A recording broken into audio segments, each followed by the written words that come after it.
Hi everyone, welcome back to the channel. It's Anisha here. Thank you so much for coming back. So today I just want to share a couple of card pulls that I did in the last few days. Over the years, I've bought mini courses and PDFs from YouTubers, and I have so many tarot books and just all these tarot and oracle related items. And I feel connected to the ritual and the symbology of it all. I think I have just like with everything else, when it comes to me and my own practice, I have 1,000 different rules, and then I have to also, there's a part of me that immediately defies anything that to me can be very potentially spiritually supportive. And so maybe it's just after fighting myself, in so many ways in so many years. And at the same time, I'm buying all these tarot decks, which I will review in a video or show you my tarot decks that I have. And so what I did was, about 3 days ago, I was just just going down one of my spirals and journaling and doing these things. So I just kind of stopped, and I was I went to a comfort oracle deck. And just the caveat, I like her. I like the person who created the deck, who is Colette Baron Reed, but I'm not a huge fan. I used to watch her videos and when she would interview people a few years ago, but I've stopped doing that. I did get one of her decks because I am a number 7, through and through. The number 7, in Western numerology, describes me to a T.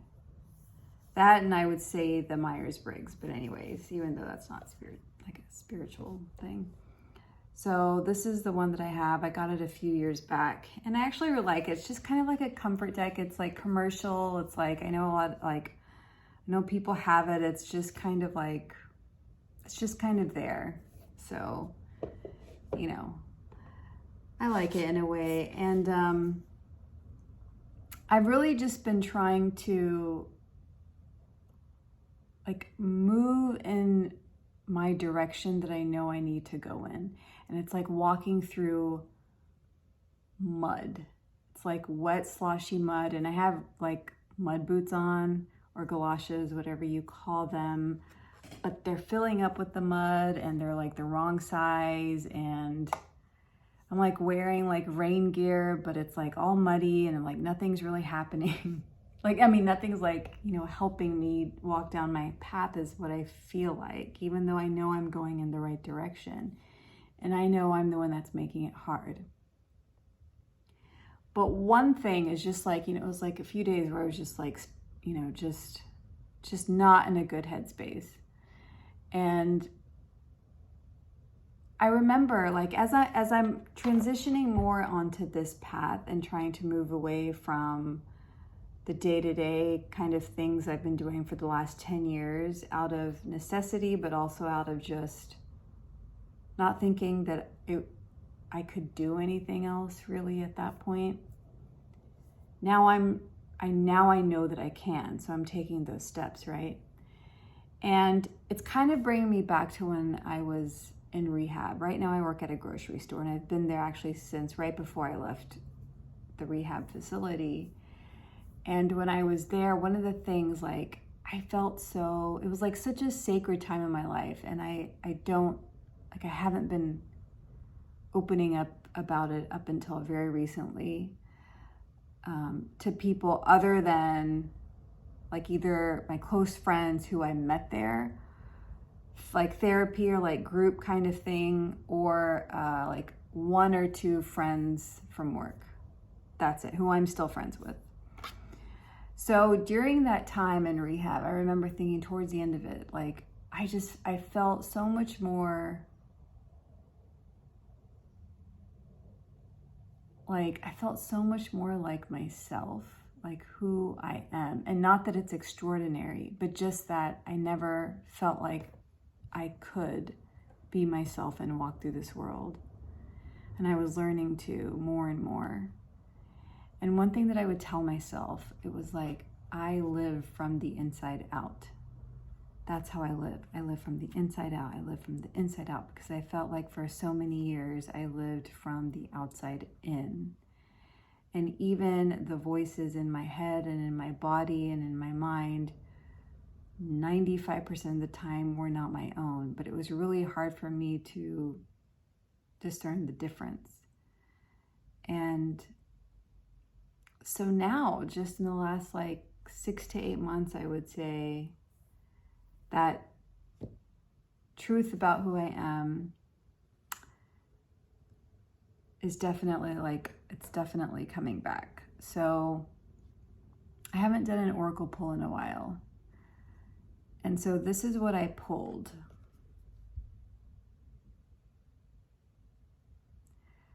So it says shining through, and this image is of just this light, just this thing.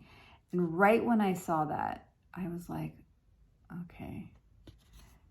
You know, and I was like, I remember before I pulled the card, I was like not overthinking it, because usually I like to overthink it. I was like, you know, and I like to be like, okay, I just, this card doesn't feel right. That card, that went too fast. Like, just the overthinking for me is, it's like, there's no room for higher self or for any sort of higher guidance to get in there, because I'm blocking it. I'm blocking it with all my overthinking and all the overanalysis and, you know, trying to dictate everything.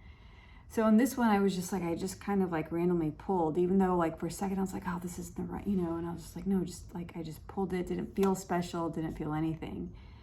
And it was really cool because it's exactly what I needed to see. And it reminded me of living from the inside out, living from the inside out. And so in the guidebook, the key concepts are self-expression without filters or masks, authentic communication, being proud of who you are, shining in the world, refusing to make yourself small just to belong. I'll just read the first paragraph. You are being called to step into your true power and essence. This is one of those times when you're required to bring everything you are, all that you've learned, experienced, and integrated, and offer it up in service to the world. When you take center stage, you will be noticed. Yes, as you shine brightly, you will naturally stand apart from others. So this goes on and on. So the way I take it is like, it's not like, I think for some people this can be like, oh, you know, it's like a bit of like grandiosity, but I think all this is saying is that, you know, we all go through life thinking we can't just be the person that we're meant to be. And it doesn't need to be like the next American Idol. I don't even know, is that still on? Anyways, but like, it doesn't have to be some earth-shattering thing, but but it's like the act of actually doing the things that you want to do and living the way that you want to live can seem like, you know, like this. Like you're exposing yourself all of a sudden, and you're really not caring what other people think, and you're taking the reins of your life again. And so I don't know, like I took a picture of it, and like for a few days, even at work, I would just like, or like even like driving or something, all of a sudden the card pull would come to mind, and I was just like,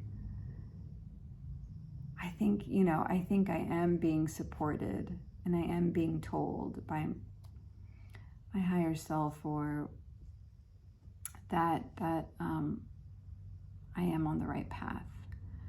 So that was really nice. And then day before yesterday, I just felt really called to pull a few cards, and I didn't really know what to ask. I didn't have anything specific to ask. So I grabbed a PDF of suggested card pulls, and one of them was like a general element reading to do like an element, like energetic check-in. And I used, so I was deciding what deck to use. And I used this bad bee. It's so good. I mean, I'll just show you like a couple of the cards, like the Two of Swords. Like, can you even with that image?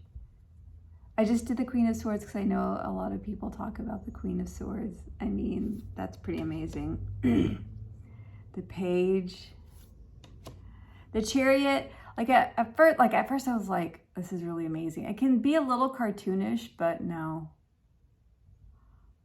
I like the drama. And this king, it's the same face and the same dude for all the kings in the deck. It's so good. Look at the Empress. The Hierophant. So usually this isn't really like my, these are the backs. It's not usually, I would say, my aesthetic, so to speak. Like, it's very like, what I see is just like very like thin, you know, good looking kind of wafy people. I don't know, it just usually isn't my thing. But then I saw a walkthrough of it a few years ago and I was like, this is amazing. It's so good.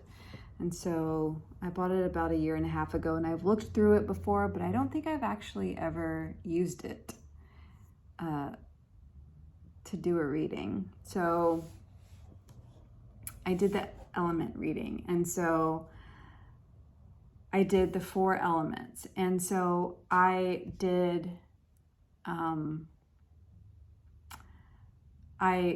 the first card as earth, the second card as air, the third card as fire, and the fourth card as water. Okay, so this is what I got. So again, this is just like an energetic element check-in. So this is what I got for the first card, which for me was earth. And the Fool, I've read, can be either air or ether. I guess because ether, because it's a major.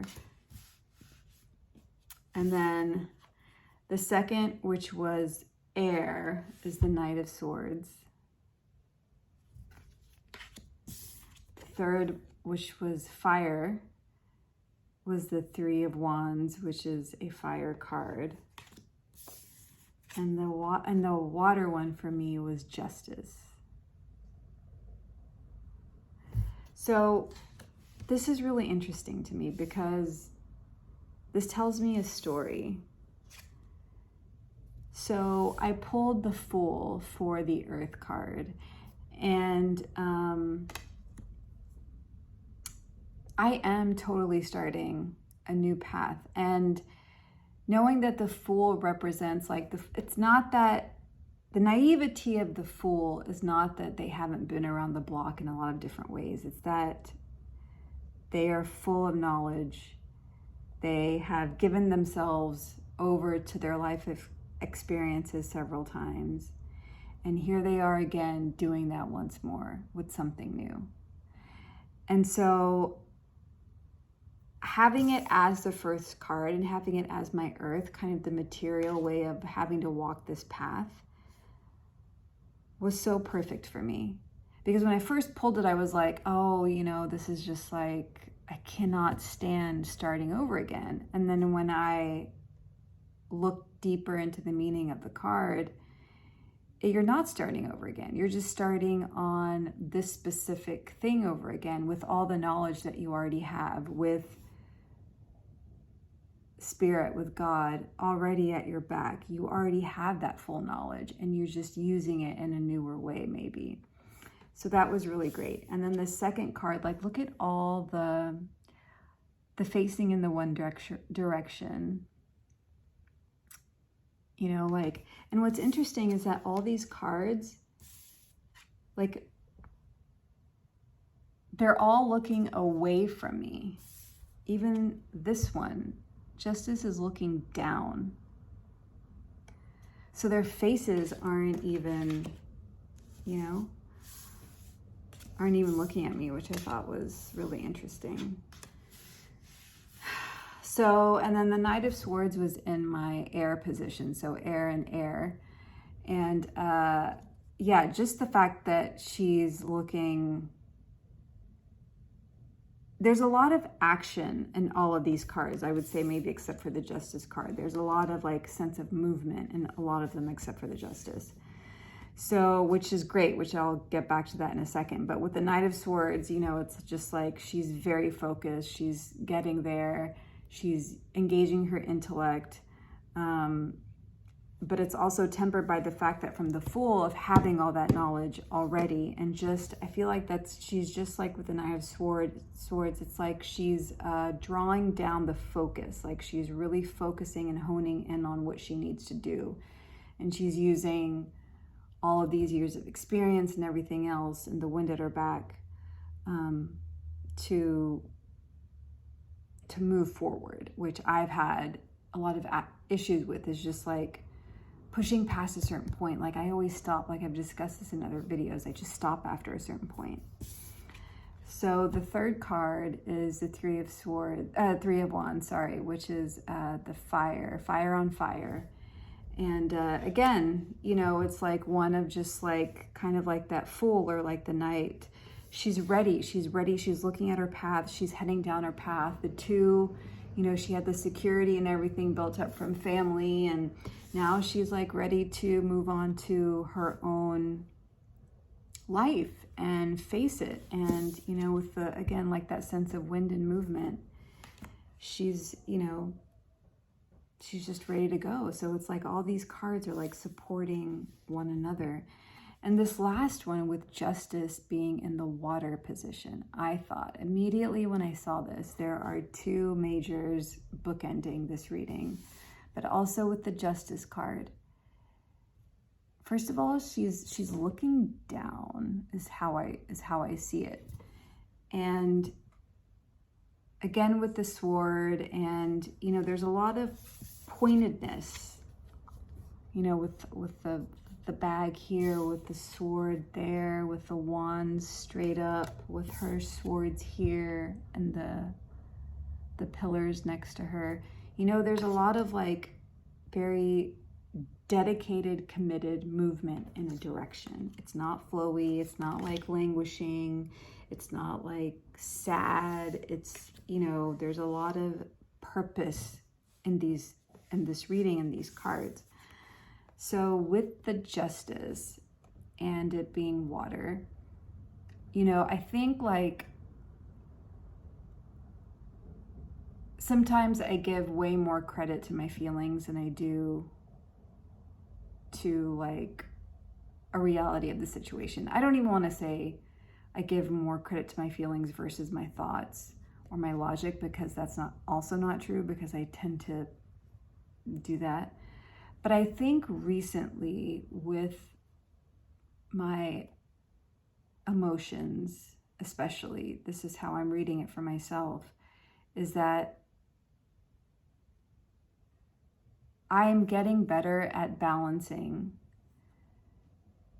my emotions in the moment. And I think it's also this other 12-step group that I'm a part of. It's just like learning that, like remembering, like I knew this intellectually, but actually putting it into practice and knowing that I don't have to take every single feeling and emotion so personally and have it dictate everything about my day or everything about the project that I'm doing. It's a sense of balance that's really going to serve